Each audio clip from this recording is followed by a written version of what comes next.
സഹ്യൻ്റെ താഴ്വരയിൽ പച്ചപുതച്ച ഒരു നാടുണ്ട്. കളകളം പാടി ഒഴുകുന്ന ധാരാളം നീർച്ചോലകളും വെള്ളച്ചാട്ടങ്ങളും ഉള്ള ഒരു നാട്. ദൂരെ നിന്ന് കുടിയേറിപ്പാർത്ത മലയോര കർഷകരുടെ നാട്.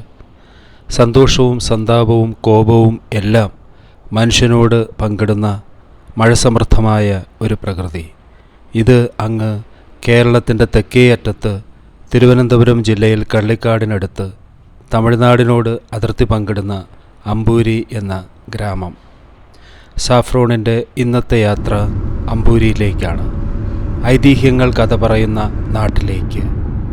അന്ന് പൂത്ത് അന്ന് പാകമാകുന്ന ഒരു പ്രത്യേക ഇനം നെല്ല് അന്ന് നാട്ടുകാർക്ക് ഉണ്ടായിരുന്നത്രേ. അന്നൂരി നെല്ല്. അന്നൂരി ഭാഷാന്തരത്തിൽ അമ്പൂരിയായി എന്ന് ഒരു കഥ.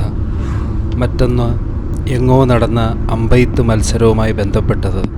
അമ്പ് ഊരിയെടുത്ത സ്ഥലം അമ്പൂരിയായി എന്നാണ് മറ്റൊരു വിശ്വാസം. 1958 നെയ്യാറണക്കെട്ട് സ്ഥാപിച്ചപ്പോൾ അതിൻ്റെ വിഷ്ടിപ്രദേശത്തുള്ള ഭൂരിഭാഗവും അമ്പൂരി എന്ന നാട്ടിൽ ഉൾപ്പെട്ടു.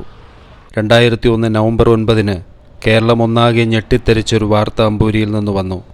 39 പേരുടെ ജീവൻ പൊലിഞ്ഞ അമ്പൂരി ഉരുൾപൊട്ടൽ. എല്ലാം കൊണ്ടും സവിശേഷമായ ഈ പ്രകൃതിയെ ഒന്നടുത്തറിയാനാണ് നമ്മുടെ ഇന്നത്തെ യാത്ര. രാവിലെ മുതൽ മഴയുണ്ടായിരുന്നു. കാറിലായിരുന്നു യാത്ര. ചില സ്ഥലങ്ങൾ, ആനക്കുളം, മായം മുതലായ സ്ഥലങ്ങൾ നമ്മളിന്ന് സന്ദർശിക്കും. ഇത് പന്തപ്ലാമൂട് എന്ന ഒരു സ്ഥലമാണ്. നേരത്തെ സൂചിപ്പിച്ചതുപോലെ കള്ളിക്കാട് ഡാമിൻ്റെ ഒരു വൃഷ്ടിപ്രദേശം. അതിമനോഹരമാണ് ഈ കാഴ്ച.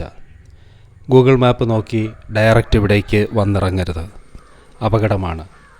കാരണം ഈ റോഡിലൂടെ കാറ് പോവില്ല. കഷ്ടിച്ച് ഒരു ഓട്ടോറിക്ഷയെ കടന്നു പോകാനുള്ള ഒരു വഴിയേ ഉള്ളൂ. ഇവിടേക്ക് കാറിൽ നമ്മൾ ഇറങ്ങി വന്നു കഴിഞ്ഞാൽ വന്നെത്തുന്ന സ്ഥലത്ത് ടേൺ ചെയ്ത് തിരികെ പോവുക എളുപ്പമല്ല. ഗൂഗിൾ മാപ്പിനെ മാത്രം ആശ്രയിക്കാതെ ചില ജംഗ്ഷനുകളിൽ വണ്ടി നിർത്തി ചോദിച്ചിട്ട് വരുന്നത് നല്ലതായിരിക്കും. ഞാൻ ഇവിടെ വന്നിട്ട് നടക്കുകയാണ്. കാരണം ഇവിടെ അടുത്ത് ആനക്കുളം എന്ന ഒരു ചെറിയ വെള്ളച്ചാട്ടമുണ്ടെന്ന് കേട്ടു. പക്ഷെ അവിടെ എപ്പോഴും അങ്ങനെ വെള്ളം ഉണ്ടാകണം എന്നില്ല. ഈയിടയ്ക്ക് അവിടെ ഒരു സിനിമാ ഷൂട്ടിംഗ് നടന്നുവത്രേ. ഇരുവശവും പച്ച പിടിച്ചു നിൽക്കുന്ന സസ്യസമൃദ്ധമായ ഒരു പ്രദേശം. ഞാൻ മുന്നോട്ട് നടന്ന് ചെല്ലുന്തോറും വഴി കൂടുതൽ വിജനമായി മാറിക്കൊണ്ടിരുന്നു. ഇടയ്ക്ക് വലത്തോട്ട് തിരിഞ്ഞ് ആളുകൾ നടന്നു പോയ ഒരു ചെറിയ വഴിയുണ്ട്. അത് ഒരു റബ്ബർ തോട്ടത്തിന് ഉള്ളിലൂടെയാണ്. അതുവഴി പോയാലാണ് നമുക്ക് ആനക്കുളം എന്ന ഒരു സ്ഥലത്തേക്ക് ചെന്നെത്താനാവുക. അവിടെ പാറക്കെട്ടുകളാൽ ഇടതൂർന്ന് നിൽക്കുന്ന സസ്യജാലങ്ങളും അതുപോലെ ഈറ്റക്കാടും ഒക്കെ ഉണ്ട് എന്ന് പറഞ്ഞതിൻ്റെ അടിസ്ഥാനത്തിലാണ് ഇവിടെ വന്നത്. ഇവിടെ വരുമ്പോൾ അത്രയധികം വെള്ളമൊന്നും ഉണ്ടായിരുന്നില്ല. കാഴ്ച ഇങ്ങനെയൊക്കെയാണ്. എന്തായാലും കൂടുതൽ മുകളിലേക്ക് പോയി എക്സ്പ്ലോർ ചെയ്യാനുള്ള ഒരു തോന്നലും എനിക്ക് വന്നില്ല. കാരണം വഴുക്കൻ പാറകളാണ്. ആരെങ്കിലും ഒരാളുകൂടി ഉണ്ട് എന്നുണ്ടെങ്കിൽ ഇങ്ങനെയുള്ള യാത്രകൾ നമുക്ക് ഹെൽപ്ഫുള്ളാകും. അവിടെ നിന്ന് പറഞ്ഞു കേട്ടാണ് ഞാൻ ഇരപ്പിൽ വെള്ളച്ചാട്ടത്തിൻ്റെ അടുത്തേക്ക് വന്നത്. അതും ഇതുപോലെ തന്നെയാണ്. വഴികൾ അത്ര സുഗമമല്ല. അതുകൊണ്ട് തന്നെ ഈ ഭാഗത്തേക്കൊക്കെ വരുന്നത് ചെറുപ്പക്കാരും മറ്റുമാണ്. ഇവിടെ വിജനമായി കിടക്കുന്ന ഒരു പ്രദേശവും അവിടെ ആളൊഴിഞ്ഞ ആൾപ്പാർപ്പില്ലാത്ത ഒരു വീടുമുണ്ട്. അത് പൂട്ടിയിട്ടിട്ടുണ്ട്. കാരണം എന്തെന്നറിയില്ല. കുറച്ച് നിഗൂഢതകൾ ഫീൽ ചെയ്യുന്ന ഒരിടം. പിന്നെ അങ്ങിങ്ങായി കിടക്കുന്ന കള്ളുകുപ്പി എനിക്ക് കാണാനായി. അപ്പോൾ കുറച്ച് കാര്യം എനിക്ക് മനസ്സിലാവുന്നുണ്ട്. ഇവിടെ ഒരു കുടുംബവുമായി വന്നു പോകാൻ പറ്റുന്ന ഒരു എൻവറോൺമെൻറ്റ് ഉണ്ടോ എന്ന കാര്യത്തിൽ ഡൗട്ടാണ്. ഇതാണ് നമ്മൾ പറഞ്ഞ ആ ഇരപ്പിൽ എന്ന സ്ഥലം. ഇവിടെ വന്നപ്പോൾ ഏതാനും സുഹൃത്തുക്കളെ കണ്ടുമുട്ടി. അത് എനിക്കൊരു വലിയ ആശ്വാസമായി. അവർ അവിടെ കുളിക്കാൻ വന്നതാണ്. ഇതാണ് ആ മനോഹരമായ ദൃശ്യവും വെള്ളച്ചാട്ടവും.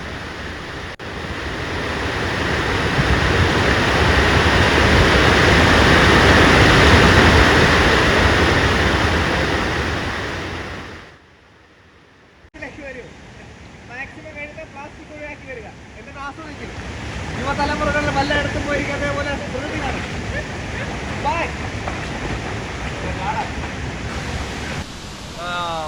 ഇത് ഞങ്ങളുടെ നാടാണ്, അമ്പൂരിയാണ്. നല്ല നല്ല നല്ല ഫ്രഷ് മൈൻഡും. ഇപ്പോൾ ഞാൻ വാടകയ്ക്ക് സിറ്റിയിലാണ് താമസിക്കുന്നത്. വല്ലപ്പോഴൊക്കെ ഇവിടെ വരുമ്പോഴാണ് എനിക്കൊന്ന് ഇത് ഒരു റീഫ്രഷ് ആകുന്നത്, ബോഡി ആയാലും ഒന്ന് റീഫ്രഷ് ആകുന്നത്. പിന്നെ എന്താ, ഇവിടെ വരുമ്പോൾ എല്ലാം മറക്കാം, എല്ലാം ഇതാ. പിന്നെ ഈ വരുന്നവരുടെ ശ്രദ്ധയ്ക്ക്, വരുമ്പോൾ പ്ലാസ്റ്റിക്കുകൾ മാക്സിമം ഉപയോഗിക്കാതിരിക്കുക. അതായത് ഇവിടെ വരുന്നവർ ചിലരൊക്കെ ഒന്ന് പ്ലാസ്റ്റിക് ഇട്ടിട്ട് പോയി അങ്ങനെയൊക്കെ ഈ ജലത്തെ തന്നെ മലിനമാക്കുന്ന പ്രവൃത്തികൾ കാണിക്കുന്നുണ്ട്. അപ്പോൾ എൻ്റെ പേര് അനുരാഗ്. നിങ്ങൾ 3 പേര് അവിടെ വന്നിട്ടുള്ളത്? അതെ, ഞങ്ങളൊന്ന് അമ്പൂരിൽ എന്നെ തോമ എന്നറിയപ്പെടും. അത് സാഗർ ഷിബു നമ്മുടെ കൂട്ടുകാരനാണ്. നമ്മളെല്ലാം അമ്പൂരിക്കാരാണ്. ഇൻസ്റ്റാഗ്രാമിൽ മോൺസ്റ്റർ ആണ്. സുന്ദരയായ പിള്ളേർ ഈ വീഡിയോ കാണുകയാണെങ്കിൽ ഇതേപോലത്തെ സ്ഥലങ്ങളിൽ വരിക. കൂട്ടുകാരെ നിങ്ങൾക്കും വരിക. അങ്ങനെ ഫോളോ ചെയ്യുക. എല്ലാവരും ചേട്ടൻ്റെ ചാനലിനെ കൂടെ ഫോളോ ചെയ്ത് സപ്പോർട്ട് ചെയ്ത് കൊടുക്കുക.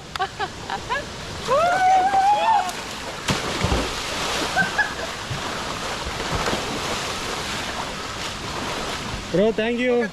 By, see you. മായം.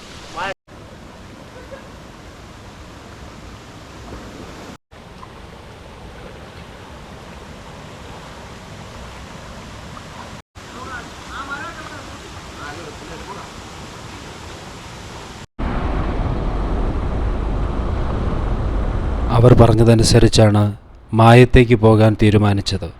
അതൊരു കടവാണ്. അമ്പൂരിയിൽ അങ്ങനെ പല കടവുകളുണ്ടത്രേ. ഒരു വശം ചെങ്കുത്തായ കുന്നും മറുവശം കുഴിയുമായ റോഡിലൂടെ ഏകദേശം 15 മിനിറ്റ് സഞ്ചരിച്ചപ്പോൾ മായം കടവിലെത്തി. അവിടെ കടത്തു തോണി മുങ്ങിക്കിടക്കുന്ന കാഴ്ച കണ്ടു. കടത്ത് മുൻപ് നടത്തിയിരുന്ന ആൾ ഇന്ന് അവശനാണത്രേ. അവിടെയും കുറേ യുവാക്കൾ വെള്ളത്തിൽ ഇറങ്ങി നീന്തുകയും കുളിക്കുകയും ഒക്കെ ചെയ്യുന്നത് കണ്ടു. അവിടെയെങ്ങും വേണ്ട നിർദ്ദേശങ്ങൾ നൽകാനൊന്നും ആരും ഉണ്ടായില്ല.